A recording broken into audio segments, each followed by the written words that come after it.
Hello, everyone. My name is Tylynn Oliver, and I am the host for the Footnotes book club. I am a first-year PhD student in the higher education department, and I am here with Miss MyKayla Bowser. MyKayla, could you tell the audience a little bit about yourself? Yes. So my name is MyKayla Bowser. I'm a third-year counseling student in the Counselor Education and Supervision program. So I have been going to therapy every week for the past 4 years. During my gap year after I graduated from undergrad, I just felt very lost, didn't really know what I wanted to do with my life. And so while I was working at a bank, I decided to go to therapy and really start prioritizing my well-being, both mentally and physically.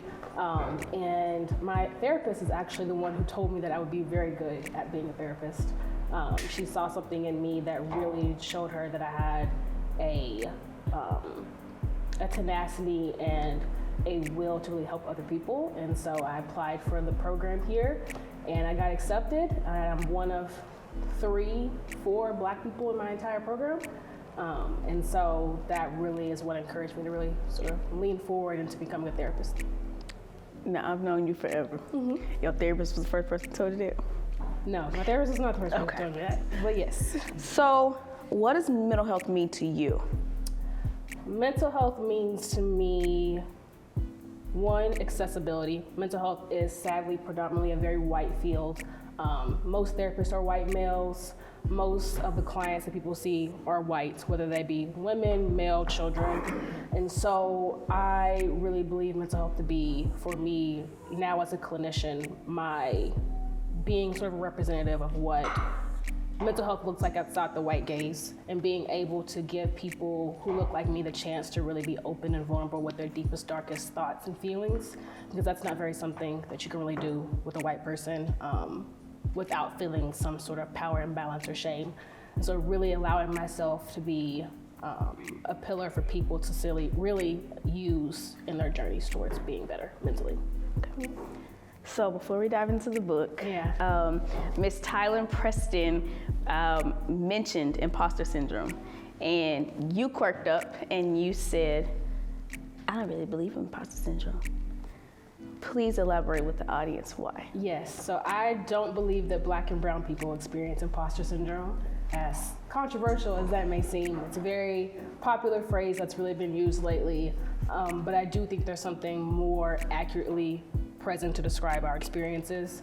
So if you didn't know, the term imposter syndrome actually was coined for middle-class white women from the ages of 20 to 40 to explain their experiences, and we are not middle-class white women. And so I think it's really important to distinguish and recognize that words have meaning. And so while some people may experience imposter syndrome, that is not something we experience. What we experience is racism-related stress or sexism-related stress. Especially when you live in a Black and brown body, you are experiencing racism institutionally, interpersonally. You internalize it from the time that you were born for the rest of your life, and also culturally, just being a citizen here in this country. And so you are always in an oppressive environment, and that is not. Being in a welcoming environment is very different than feeling like you're not enough in an environment. The environment didn't welcome you to begin with to feel like you even were enough. So I think it's really important to distinguish between that when people are really trying to better understand how their environments impact them and how they can really learn to work with their self to be better. So racism-related stress is more accurate. Thanks for putting us on, sis. Okay, so let's dive into the book. Okay. So on page 37, it talks about defense mechanisms. Yes. So it talks about denial, repression, projection, displacement, suppression, dissociation, rationalization, regression, reaction formation, and sublimation. Mm-hmm. Which one do you think people use the most, or the most common? So if we're talking about the most common for Black people specifically, or all people?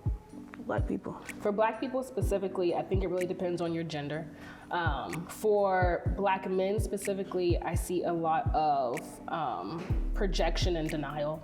So this idea of, I have to be harder in a world that's hard to me. And so I'm not allowed to express how I feel emotionally, and I have to take a really more cognitive stance on how I engage with people in my environments. And so typically in the Black men that I do work with, that is often how they show up to counseling, and that is often the biggest barrier that they have of learning that this is a space where you don't have to be hard and that you're allowed to be soft and gentle with yourself and with other people. Specifically with Black women, it is repression. As Black women, like Tylynn said in her presentation, we often endure the Black woman, the strong Black woman schema.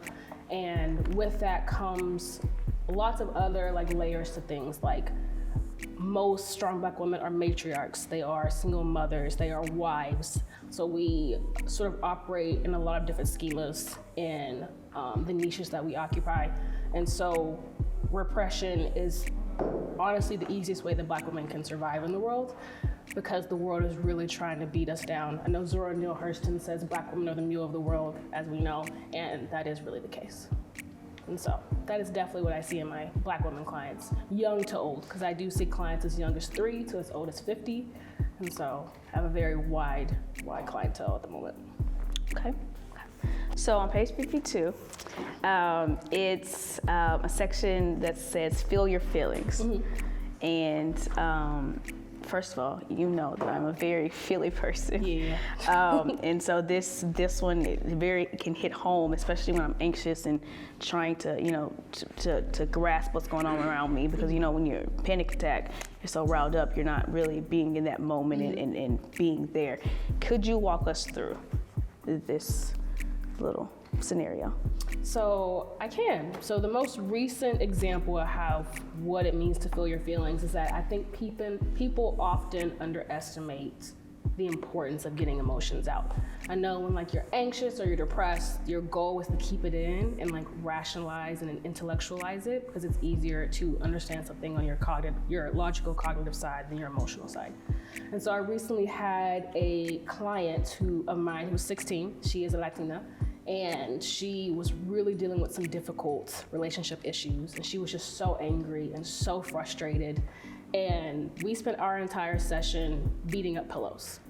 And as funny and probably silly as that sounds, it's so important for people to know the way that your body stores emotion, stores energy.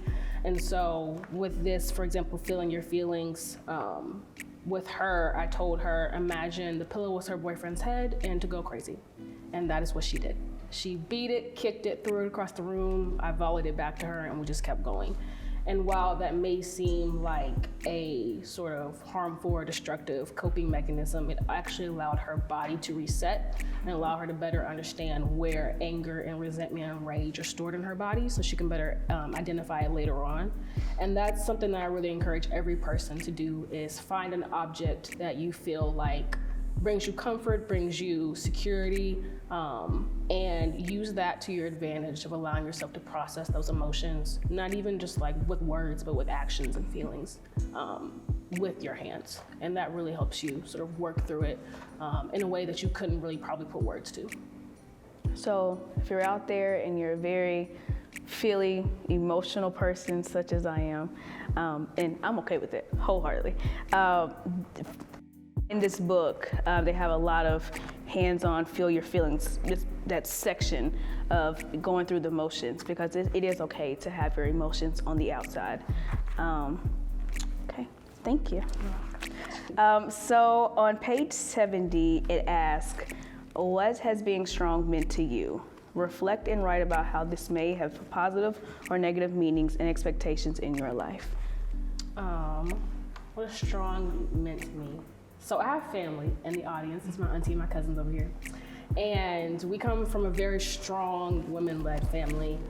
So my entire life, my mom's on the thing too, so she's over there, shout out to her. I have spent a lot of my life having to have grit and having to be strong and to show up in ways that probably weren't appropriate for my age, but that is just the upbringing that I have, and I lean into that. And so being strong meant to me for the longest time that I had to be hard and I had to be distant and that I had to be unbreakable. And as we all know about being human beings, that is not realistic or tangible for a very long time. And so recently, my definition of strong has really shifted. And I view strong as being tender, as giving myself grace, giving myself compassion, giving myself the autonomy to say no and to rest, and to be okay with resting, especially because as Black people, that is something we really, really struggle with. And even Black and brown people in general, we struggle with this idea of rest because we don't want to be perceived as lazy or not working hard enough or not being perfect enough. And those are all tenets of white supremacy, and that's what impacts us every day. And so I really, really try to prioritize being as gentle and giving with myself as possible.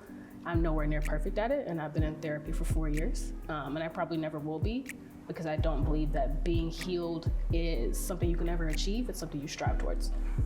And so it definitely has really shifted the way that I impact my clients, impact myself, and also how I engage with other people. I'm more able to treat other people with grace and humility when I treat myself with it. Do you think, piggyback time, do you think that the word strong has carried such a negative thing in the Black community? I do think so. I think the word strong definitely carries a negative connotation in the sense that we can't be anything but. And this idea of being strong and having strength and having a strong backbone roots back to slavery, because we didn't have a choice in the matter. You had to be strong to survive. You had to be strong to protect your children and make sure that they endured. And those are themes and cultural norms that we've really carried with us that may not be applicable or appropriate anymore. And we still carry them with us because it is what we're used to. And just because we're used to something doesn't mean that it's viable anymore. And so while I do think being strong and having strength in you to persevere is one of the most beautiful things about being Black, because we are very resilient people, I do think there's a time and a space for it. And being able to really be aware of when to balance strength and when to balance seeking help and seeking support is something that we could really work on better. Correct. Okay. So the last thing I want to talk to you about, this last section is called Finding Support in Your Community. Yeah. Let's talk about that. Okay. Well, one, do you feel supported in your community?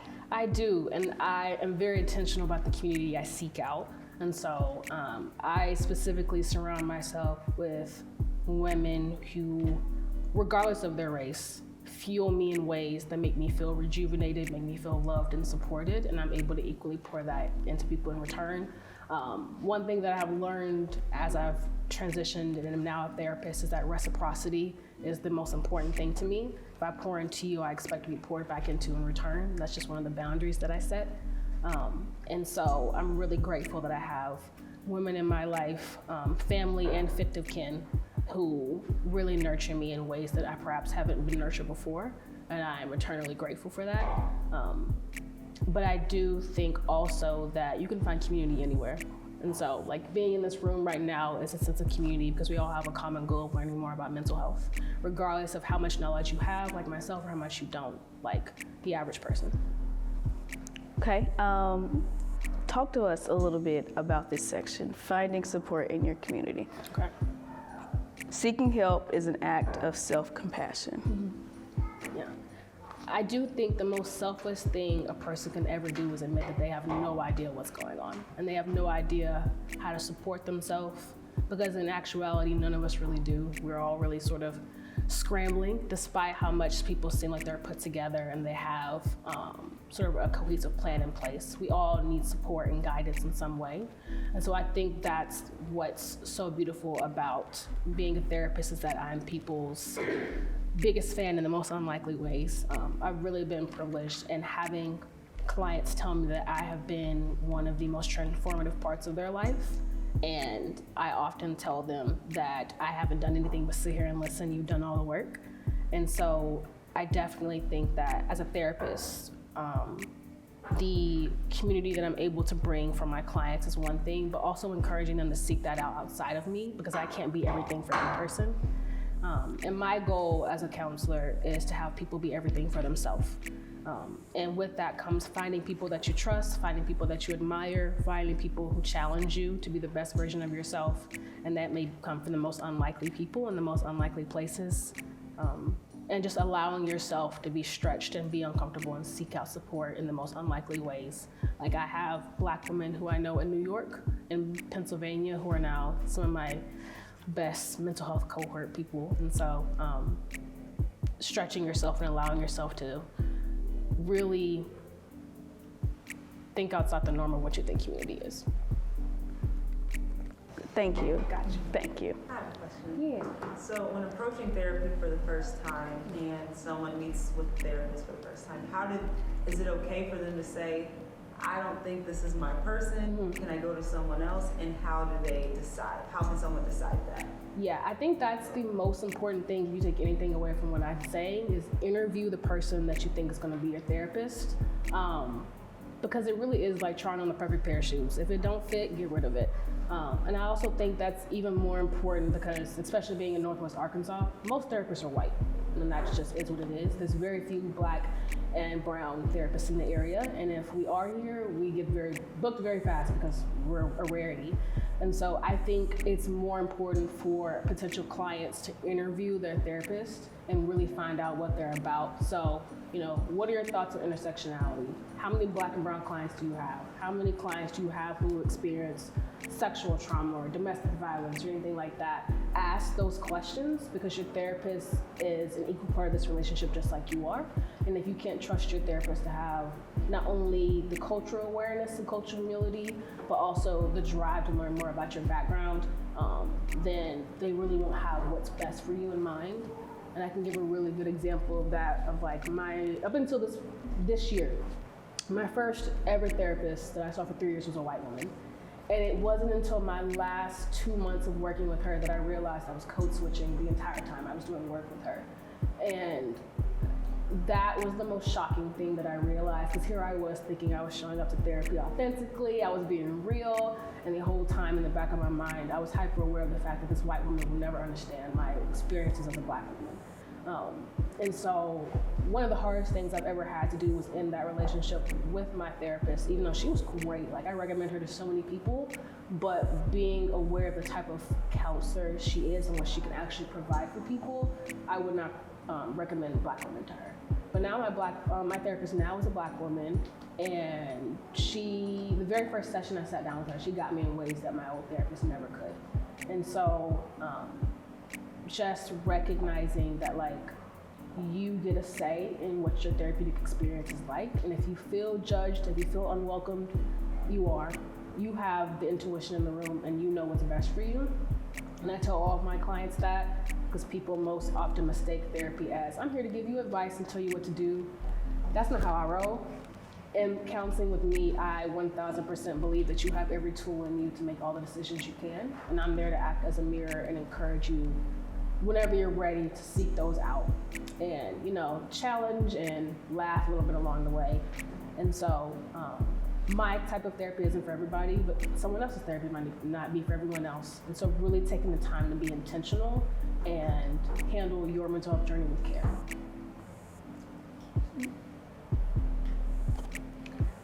Well, if no one else has any questions, thank you for being here. December is actually Black mental health, but it's so close. With finals coming up, we just figured that this would be the perfect time to kind of decompress and just talk about it. I would tell them where to follow you, but she doesn't have social media. I don't have social media. But if you guys ever want to get in, she's on campus, and she has an email. She checks it. And hopefully one day she will get back on social media. I'm waiting until after I graduate because you go through a lot of change and transition when you're becoming a therapist, and a lot of parts of you, don't do that. A lot of parts of you change, and so I'm trying to finish in May, and then I got you. Okay. Well, thank you for being here. Can we give her a round of applause?